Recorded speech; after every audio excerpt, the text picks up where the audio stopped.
What's up, YouTube? PokePrimer here, ready to deliver you our Week 4 Team Builder and matchup for the EBL. Last week we picked up a big victory, the first victory for this team that we have picked up in this 420 base stat total and below league. Now this week it is time for our next matchup, and we have a scary one against the Philadelphia Phanpys. They have a very, very terrifying looking team, and without further ado, let's get into this. Their team consists of Kadabra, which is one of the fastest mons in the format. I don't know if there's anything faster than it, and it hits like a ridiculous truck, so I'm not looking forward to this. He has Onyx, he has Anorith. Starting his tier 3s, he has Mantike, Darumaka, Fungus, and Purloin for his tier 4s. He has Girder, Electrike, and Duskull, which can both use Eviolite, and Weepinbell.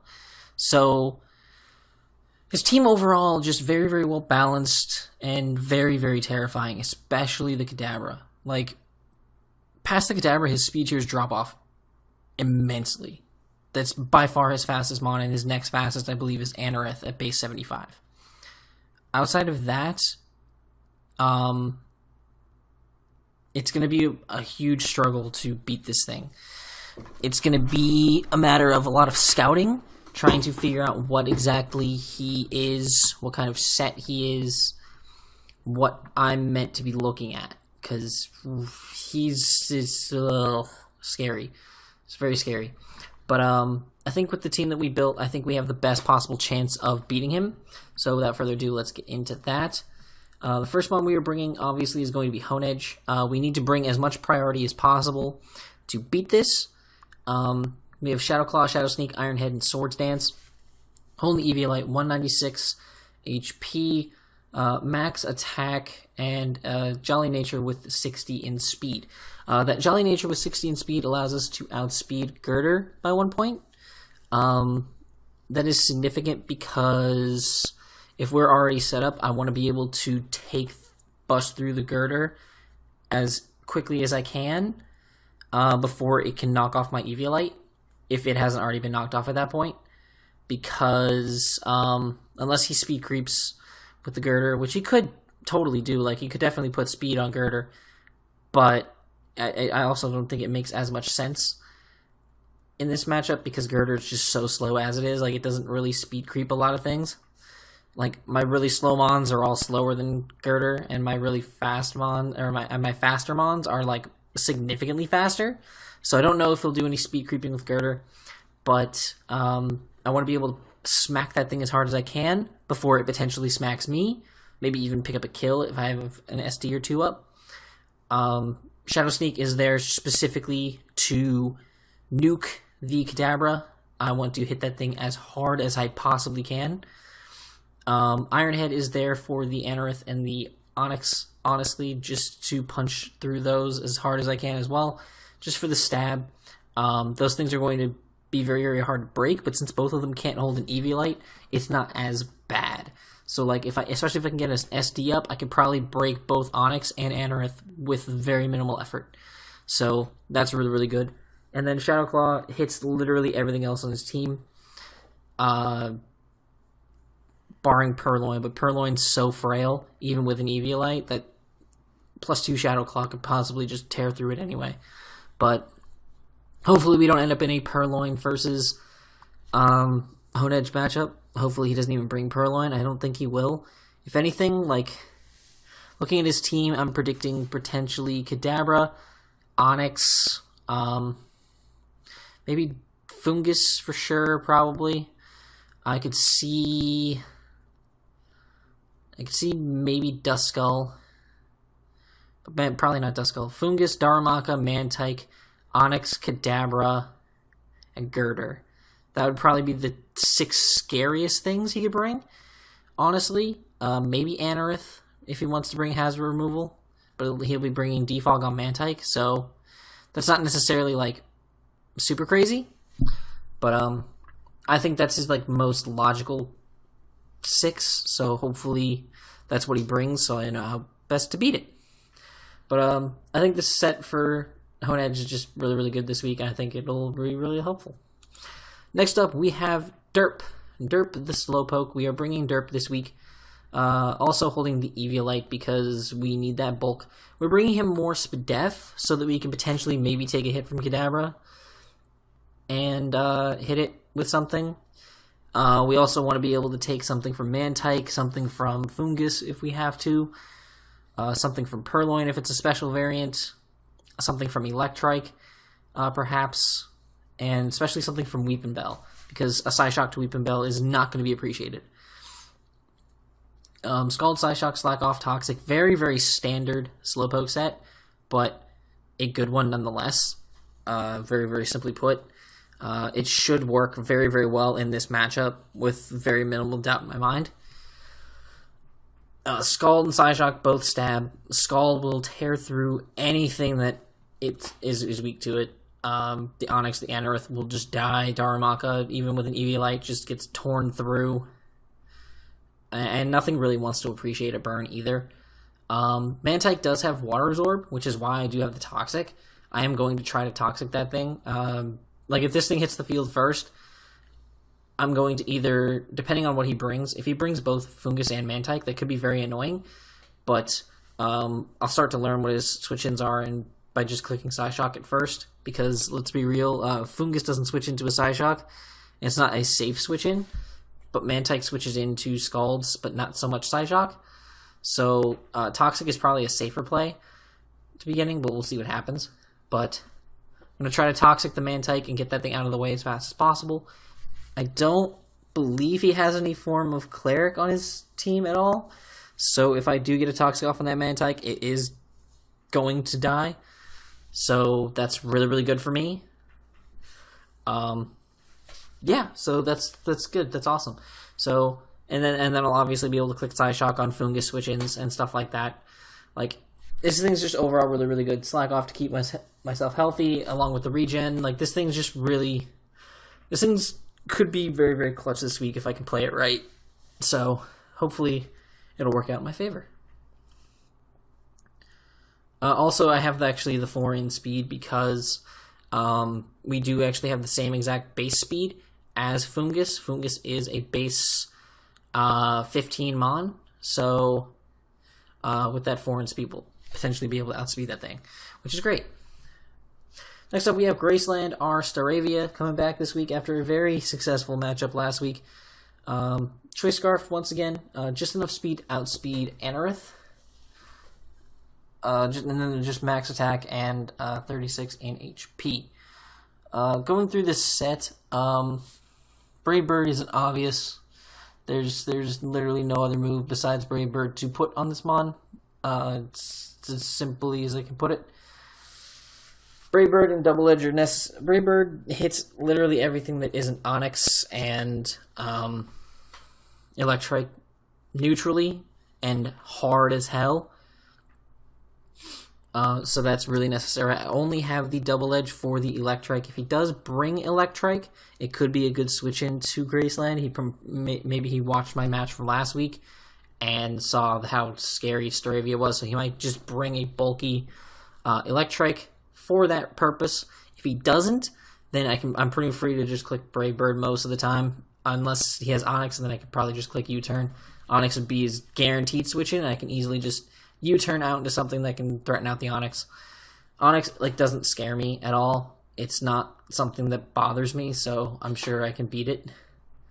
Well, we'll see when we get there. Just very standard set, but it should work very well this week. Next up, we have Liability, our Krokorok, holding an Assault Vest this week. Again, another way of potentially beating that Kadabra. Now, mind you, this thing doesn't take the hit from Kadabra very well. Like, without damage boosting items, if I remember correctly, I might have put specs on it. I don't remember what I ran the calcs with. But with this spread, we live like an Energy Ball / Dazzling Gleam or whatever after rocks. But we live 1, so like we have to bring it in on it that way. And it's like, that's the best we can do. But it's whatever. We have Knockoff, Earthquake, Rock Slide, and Thunderfang. Knockoff is our pretty much go-to click move. We'll get rid of the Eviolites on things, which could be really important, especially if Mantike becomes a switch into this thing. We can knock off its Eviolite, which could be huge. We can also scout for what kind of spread it is and see if maybe Thunderfang can pick it off, which would be amazing. If we can just knock off and then Thunderfang the Mantike and just get it gone, that'd be huge. We also have Rock Slide for hitting things like... Why do I have Rock Slide? I mean, it hits the Anorith. Super effective. Why else did I have Rock Slide? Why did I put Rock Slide on there for?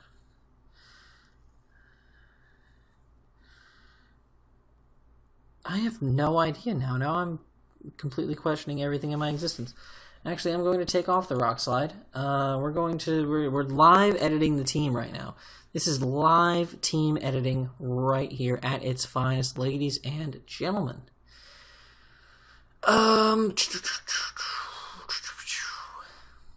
Probably...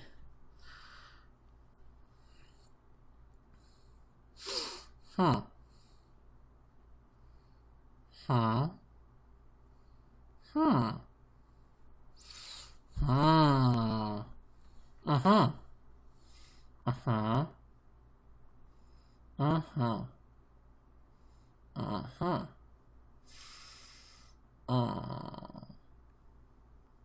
Maybe that's why, because I couldn't come up with another fucking move to run. Alright, you know what? I'll just run Aquatail. I'll run Aquatail because it'll probably hit... Yeah, it will actually hit a lot harder on the Onix than the Earthquake will. So maybe after a knockoff, an Aquatail could potentially kill if Earthquake doesn't, or something along those lines. But still, that should work really nicely for us. So yeah, we do have enough speed to outspeed the Onix as well. So this thing can just beat Onix 1v1. And he really doesn't have too many great switch-ins to this because Fungus, well, yeah, it's bulky. It doesn't resist the Earthquakes and doesn't appreciate getting its Eviolite knocked off either. So overall, like, this is just a very, very good bring this week. Plus, with the Intimidate, it could be very, very useful against things like Onix and things like Onix, maybe Darumaka, potentially Girder, but I'm probably never going to switch this thing in on Girder, let's be real, because that'd be stupid. But yeah. Next up, we have Vermillion, the Floette, fully physically defensive Floette this week. Leftovers. Fully physically defensive is literally just so that I don't just get mollywopped by Girder. And so I can maybe take some hits from like Darumaka, maybe take a hit from Onix. That's literally the best I can do. I'm so specially bulky that I can take like maybe one hit from Kadabra. Like, it's a bummer that this thing's tier 2 because I totally would love to have Eviolite on this right now, but I can't. So we're running Wish, Aromatherapy, Moonblast, and Psychic. Wish to potentially Wish Pass into things like Staravia, who might need a little bit of HP at some point in the match, or to Krokorok to get him back up to a reasonable amount, something along those lines. Aromatherapy to get rid of potential status. If I get a Toxic or something on Derp or something along those lines, I'd want to get rid of that ASAP. And then Moonblast and Psychic were the two coverage moves I decided to go with, and the reason for that is it just it hits the most things on his team. With Moonblast, I literally hit everything neutrally on his team, barring Darumaka, Fungus, and Weepinbell. And with Psychic, now I hit everything on his team neutrally or super effectively with something. So that could be very, very useful for us. This thing can do some work, hopefully. I have hopes for Floette. Floette is really good.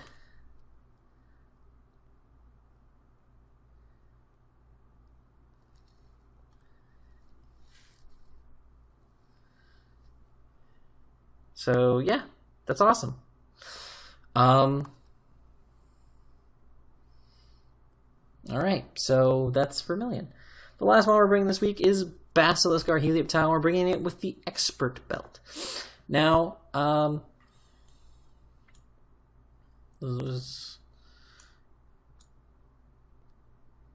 We have that extra 4 now. I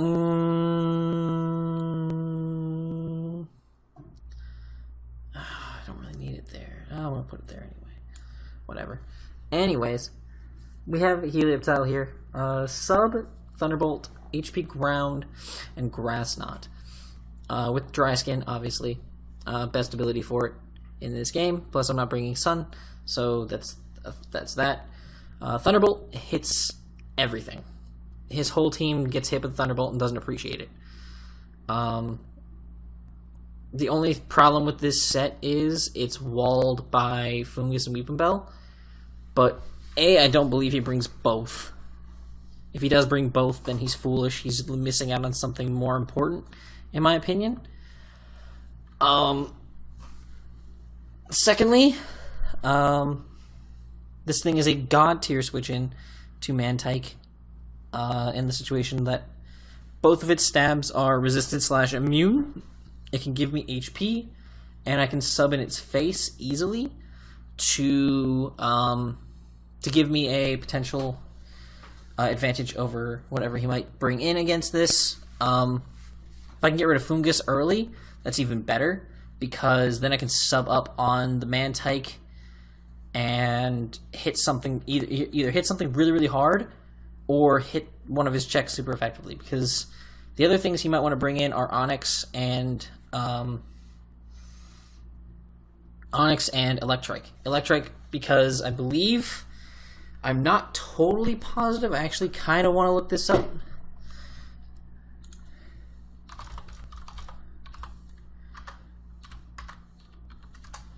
Electrike, it does get Lightning Rod. Okay, so, since it gets Lightning Rod, it could be a switch into me. So that's something to note. So if I can get the sub up, I can instead just HP ground the Electrike, which I believe I am definitely faster than, which is good. And then I can probably 2-KO that depending on what his spread is, which would be really great.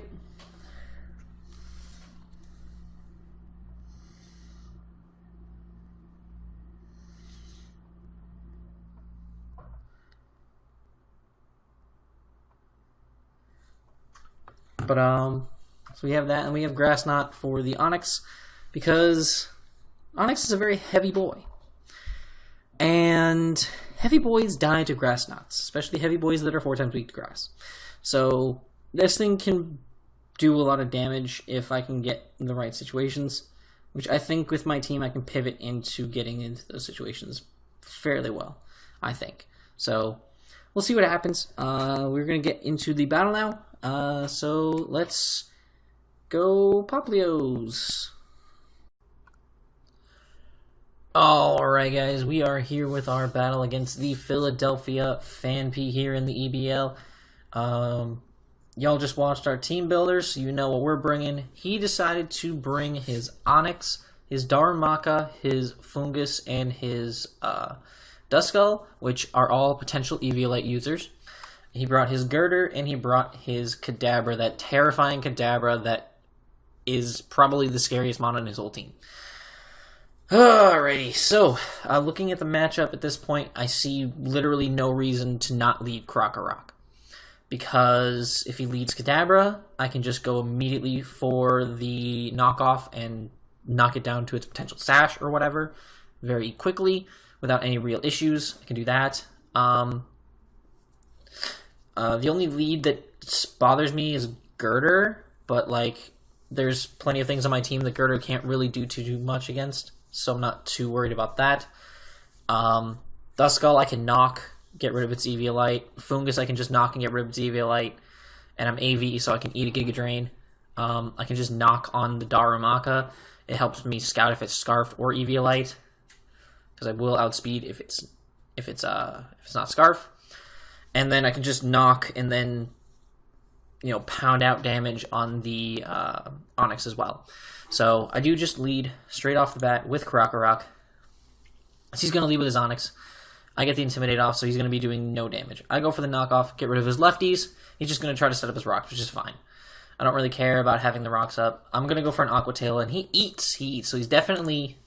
Noting that he's definitely got a decent amount of physical defense investment, because that's the only way that Onyx could have eaten that. I figured he'd be more of a Spadef build, so very, very interesting to see him eat that as well as he did. But hey, kudos to him on that one. Very, very nice prep to build him more physically defensive.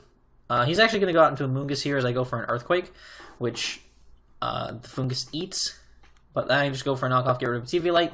He's going to get drained and see that I am definitely quite the bulky boy.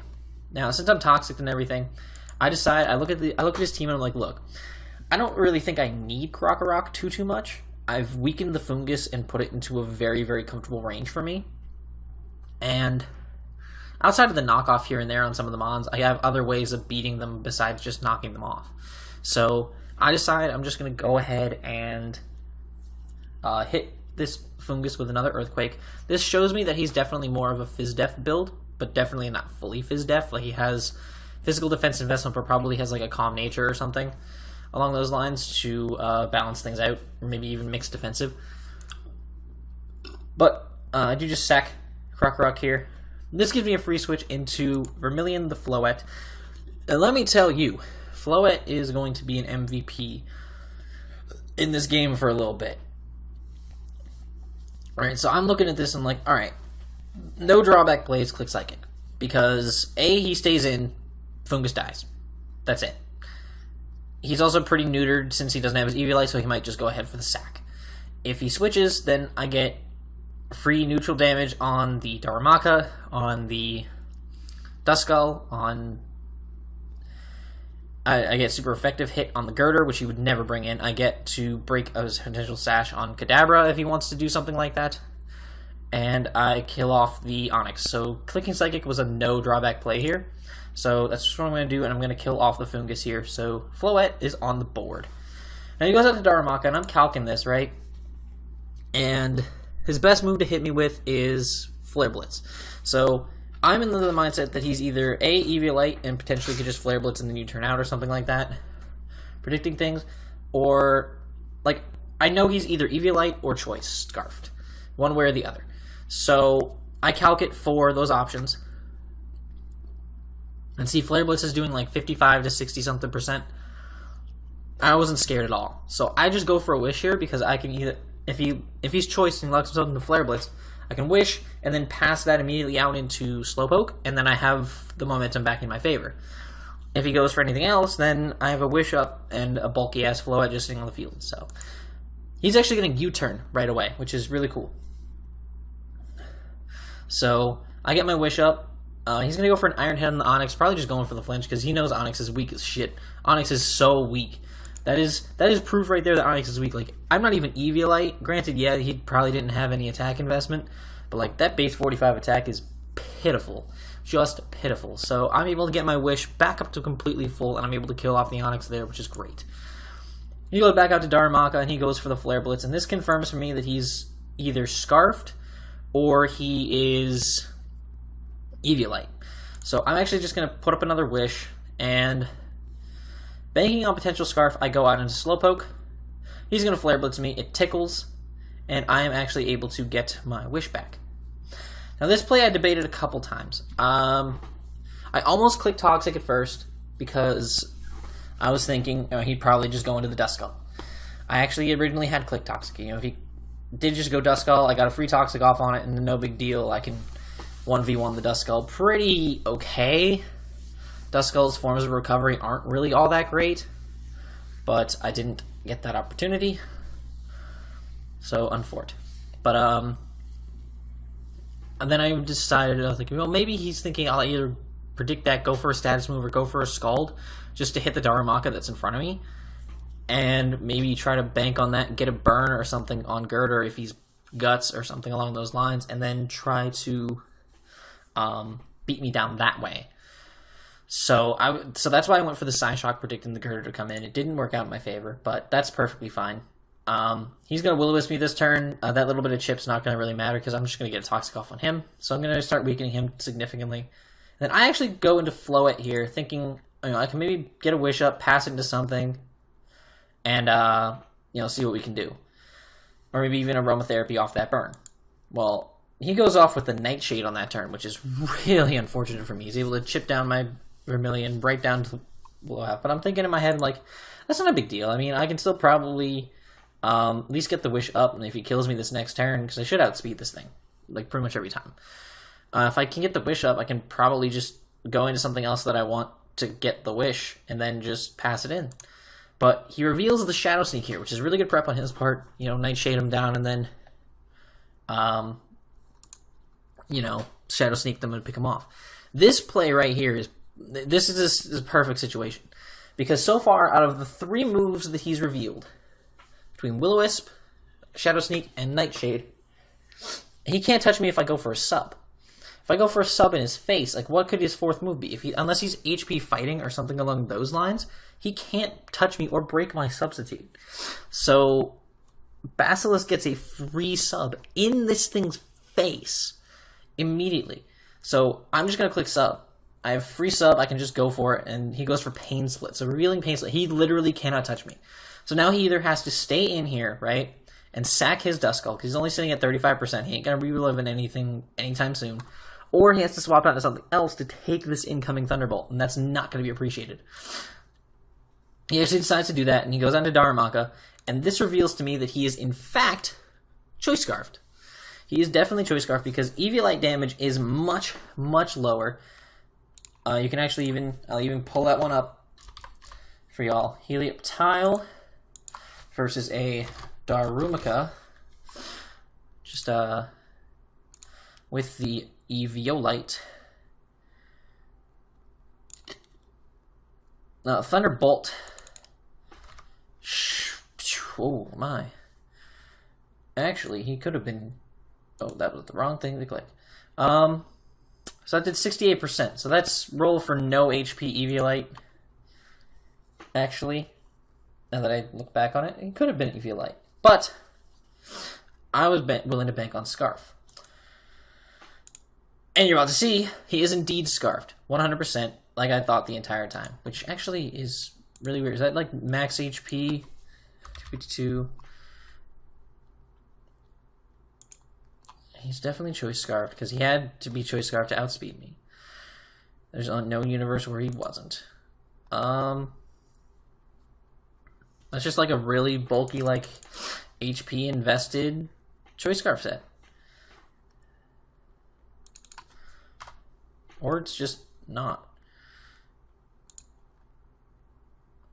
What? Why is Darumaka not getting an Eviolite boost? Now I'm confused. That's probably why everything got messed up in my calcs, because I wasn't getting an Eviolite boost on Darumaka. Good to know now. That's really fucked. But he goes into Girder here, and I'm thinking in my head, like, okay, I think it's pretty safe to just go for a Thunderbolt here, because I know I'm going to be faster than him, and I don't think he goes for Mach Punch on this turn. And the reason I don't think he goes for Mach is because I have 2 amazing switch-ins to Mach Punch right now, in both Slowpoke and Honedge. Both of those Mons take 0 damage from Mach. Basically 0 damage, because Slowpoke does get hit, but he, like, tickles him. But they're 2 free, easy switches, and then I lose nothing from doing them. So I just stay in and go for Thunderbolt. And this kind of shows me he's more of a max HP build. He doesn't really have any Spadef investment. He's not Assault Vest or something like that. So it's really, really good to know. I don't know what kind of set he is, but he does just kill me here with a knockoff, which is fine. It doesn't really reveal anything to me either, because he is, in fact, just strong and Basilisk is kind of weak. So I'm actually going to go out to Graceland here, and again, I lose nothing by clicking Brave Bird, because I'm Scarfed, Reckless. Brave Bird will kill this thing. Brave Bird will kill the Duskull and knock the Kadabra down to its sash, if it hasn't. So I click Brave Bird. He's just going to sack off his Duskull, which makes sense. Perfect play on his part. I can't even argue that, because Duskull was going to do nothing. Then he goes out to Kadabra and reveals he's not Scarfed or anything. He is, in fact, Focus Sash. So that's perfectly fine. I pop his Sash. He's just going to kill me right there. That's no big deal. I go on to Honedge, and Honedge is just going to clean up here. I'm going to click Shadow Sneak, kill off the Kadabra. He goes out into Girder. I'm going to click Iron Head, get a crit. So he's definitely got some Phys Def investment there, based upon that damage. And then I'm just going to click Shadow Sneak and pick up the win. 2-0 against the Philadelphia Phanpys. And we are so far undefeated with this team, which is super freaking hype. So hopefully we can keep up that kind of streak. Next week we are taking on... If the document would load. If the doc would load. We are taking on... VIV. Who is VIV? They've lost all their games so far, so I'm not too worried. The Victorian Vespiquens. So, that sounds... They have a very interesting looking team, so we'll get into that soon enough. But, yeah, I'm really, really loving this so far. This is such a fun league, and kudos to the guy who made it. But, yeah, if you guys enjoyed, make sure to leave a like down below, and subscribe if you haven't already. And until next time, guys, I'm PokePrimer, signing off.